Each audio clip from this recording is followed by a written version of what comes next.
Evening Muttonistas, the Primemutton here again, and I'm still in Karachi. If you've seen my two most recent videos, you'll have seen how I've sort of eased myself into the food scene here by going to fairly medium to upmarket restaurants. We're moving on, we're progressing. We're not quite onto the hardcore street food yet, but we're moving that way. So to progress further, we're going to mix street food with a couple of restaurants and continue our Karachi food adventure.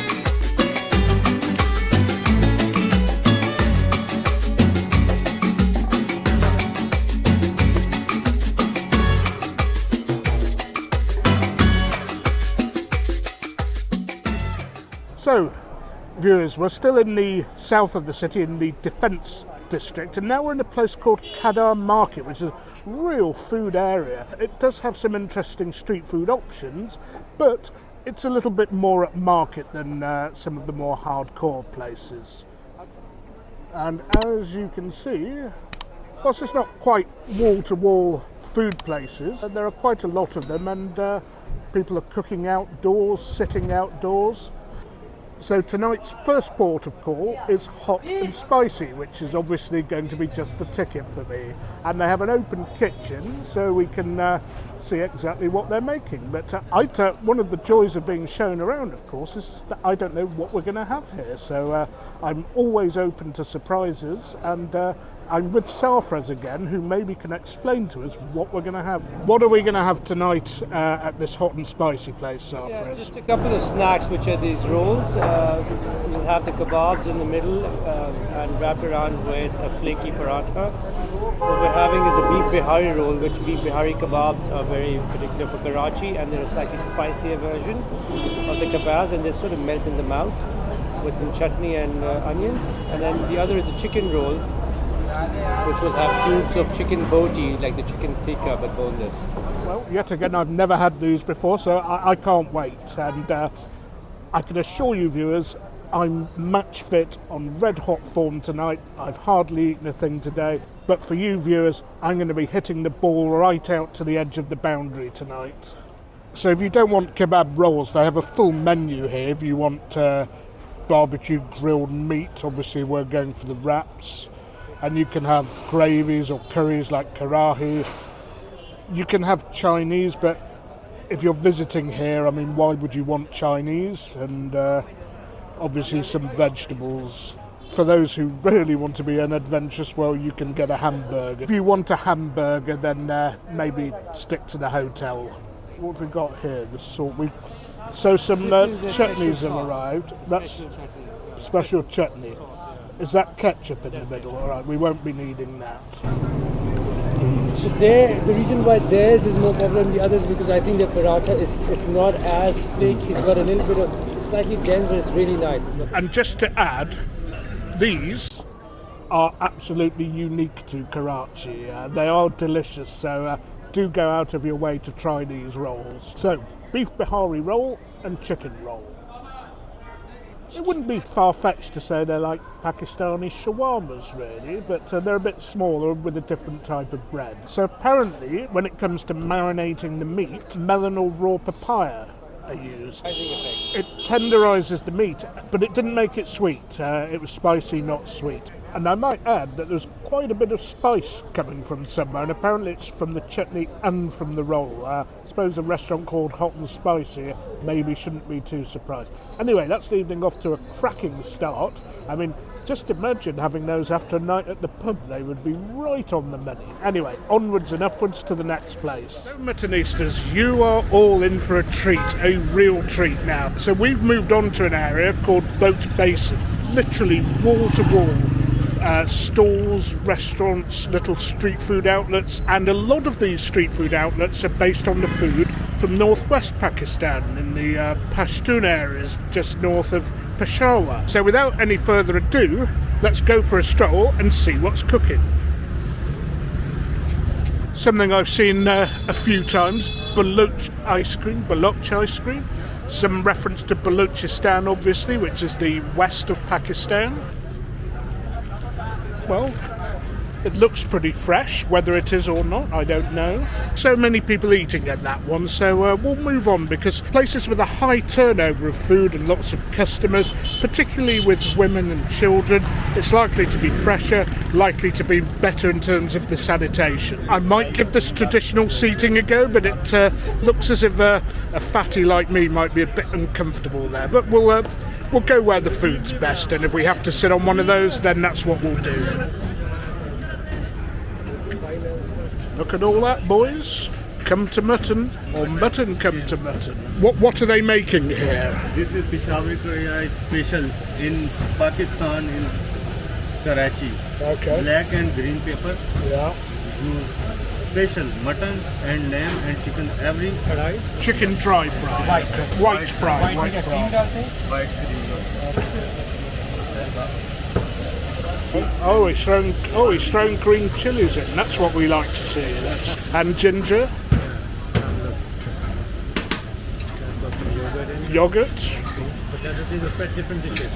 So the mutton is cooked in its own fat, which should add a lot to the flavour, because those of you who watch my French and Spanish videos, that you'll know full well that I love those dishes cooked in the pork and the duck fat. The chicken, as we can see, is cooked in yogurt. I don't know what to have here, and we want to try a few places. It's going to be over to Sarfaraz to order again. And apparently the goat is very lean and is cooked in lamb fat, and if I just swivel the camera around, you can see what I mean. Meat being rather lean. So everything's cooked fresh to order here, and it takes half an hour to 40 minutes to cook it. Namak mandi is adapted a little bit extra green chili here compared. So I've been told that the food in Peshawar is not usually that spicy, a lot of salt and pepper and not so much chili and spice, but they adapt it slightly to local tastes, not like a full-on anglicisation or anything, and use green chilies, which is apparently slightly unusual. And we've ordered a couple of things, and rather than going to two different stores for them, they're going to bring everything here. We're having a specialty called the Spicy Khadda and the Spicy Karahi. Spicy means a stoner, somebody's stone and hash. And apparently where it originated from, the person who used to make the best of this food, and I think in Peshawar, used to be a stoner. And apparently this Karahi that we're going to have here is going to be cooked just with the lamb fat, ginger, chili. They're not going to use tomato or anything like that. So it's going to be a bit of a different experience, because I suspect most of the stuff I have here, and when I move on to other cities in Pakistan, will probably have quite a bit of tomato in them. And there are a lot of people eating here, and I did say something about women and children eating. Well, actually it's all men here, but a bunch of them went into the family hall inside. Okay, apparently there's a family room for people, so it does kind of fulfill that requirement. So all the spices lined up here, probably turmeric, chili, paprika, chilies, plenty of chilies, garlic, ginger, tomato. Kebabs being grilled here.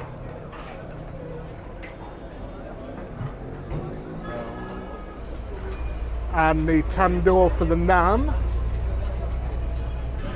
Oh wow, it's still flaming now, this, isn't it? It's really bubbling away. It really dehydrates it also. Yeah, so that's what you want. You want a thick sauce at the end of these. I mean, if you're eating it with bread rather than...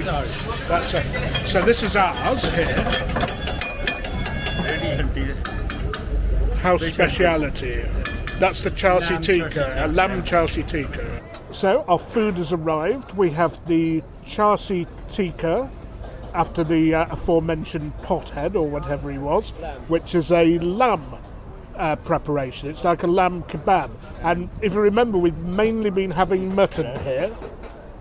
So they've been cooked in its own fat. You can see the pieces of fat, and I think you all know how much I like that. We have our naans, garlic and plain, And they have some chutneys, but I'm going to steer clear of those because they might have water that I can't really drink added. And if I need a bit of heat, those fresh chilies will do just nicely. And then we have the Spicy Karahi, and this is with mutton or goat. And if you can see, it has been reduced down to a very, very dry preparation.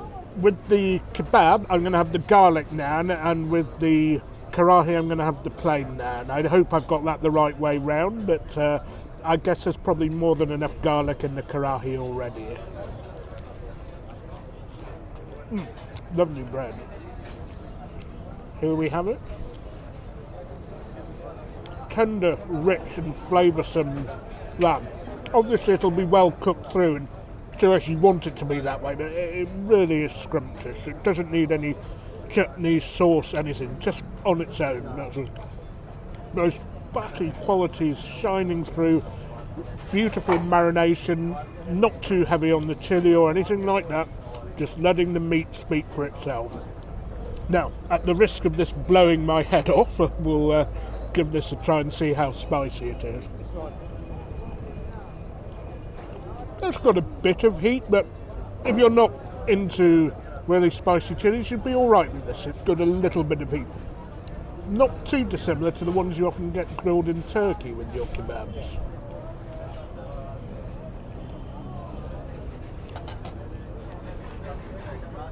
So now we'll try a bit of the fat with the lamb. Now, a lot of you will be put off by this, but you don't have to eat it, but I am. The fat's important. When I eat a lamb chop, I always eat the fat that's on the chop, so why not try this type of fat as well? The fat eaten together with the lamb imparts a rich flavour, so, okay, there'll be no persuading some of you, but those who are a bit more adventurous, go for it. It's worth it. It is a flavour explosion. So Sarfaraz has served up some Karahi, and no surprise, it's on the bone, as it should be and as you'd expect it to be. But let's see whether taste-wise it matches up to all the hype I've been giving it.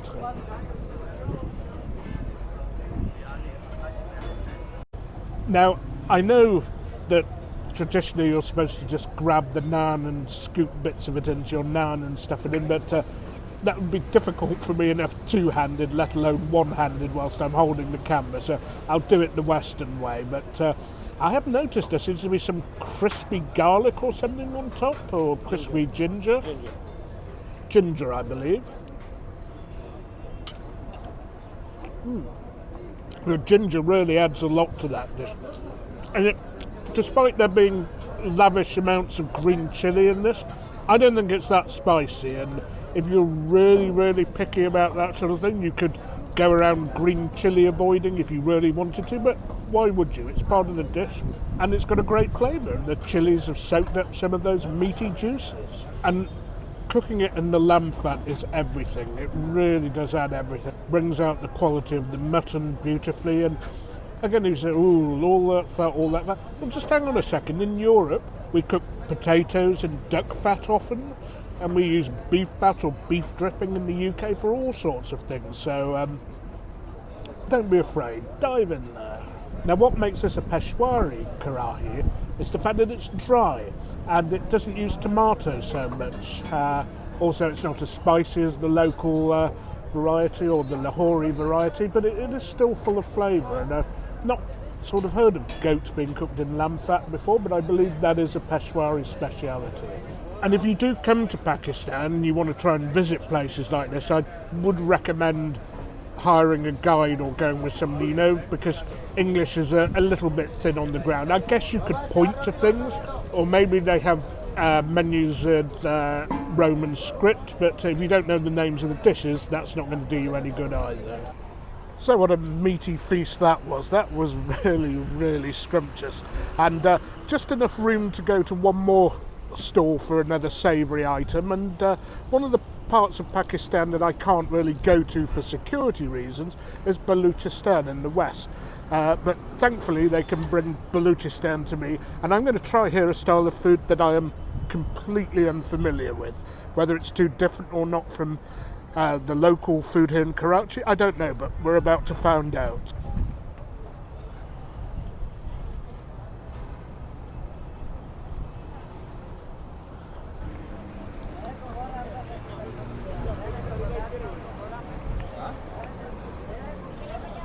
So we've now arrived at our next stall, Balochi, Sajji and Koyla Karahi. I don't really know what that all is, but I'm sure I'm about to find out.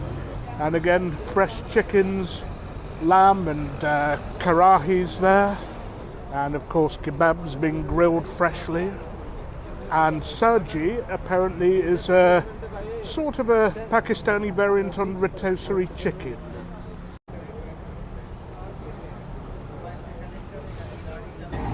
Oh wow. A bit of ghee. So infusing the charcoal into the karahi, I've never seen that before, wow. So ghee on the charcoal to really smoke it up, wow.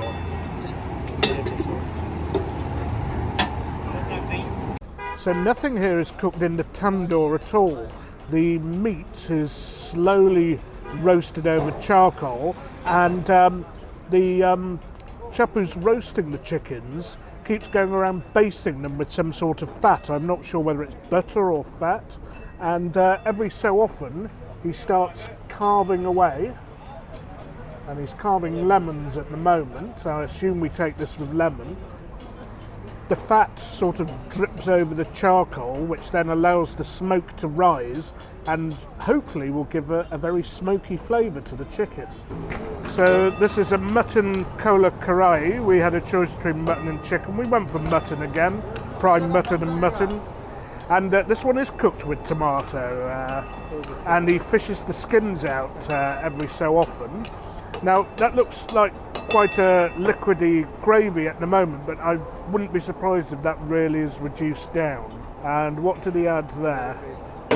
Tomato paste he's added there. So टमाटर paste था तो साबुत टमाटर भी जाते हैं paste भी जाता है again the skin's being ejected.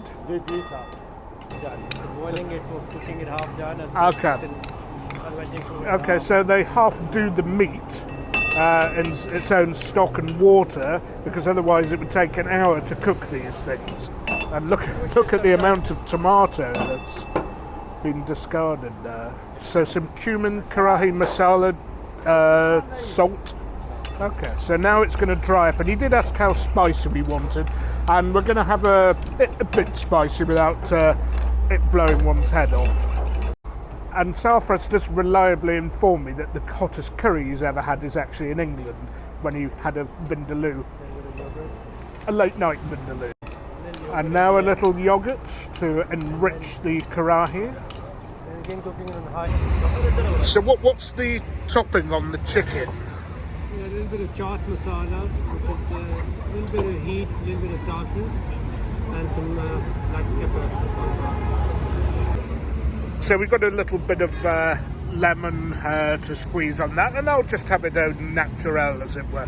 And we have here the finished product. And wow, look how that has been reduced to almost nothing. And of course, the done thing, I suppose, is to dunk your bread in there. But because I'm a wimp and I'm filming, I'm going to spoon some onto my plate and spoon it into my bread. So we are going to have the chicken first, but then move on to that prime mutton. Now maybe we should have had chicken when we had mutton at the last place, but boy, that does look good.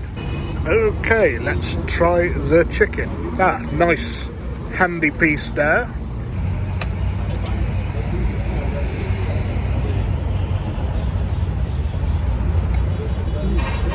Outside's crispy, the marination is fantastic. Bit of spice to it as well. A little on the dry side, I'd say, but maybe the bits further away from the breast will be a little bit more moist. Well, the bits closer to the bone are indeed a bit more moist, more to my taste. Well, it's spicy as well, but I love that.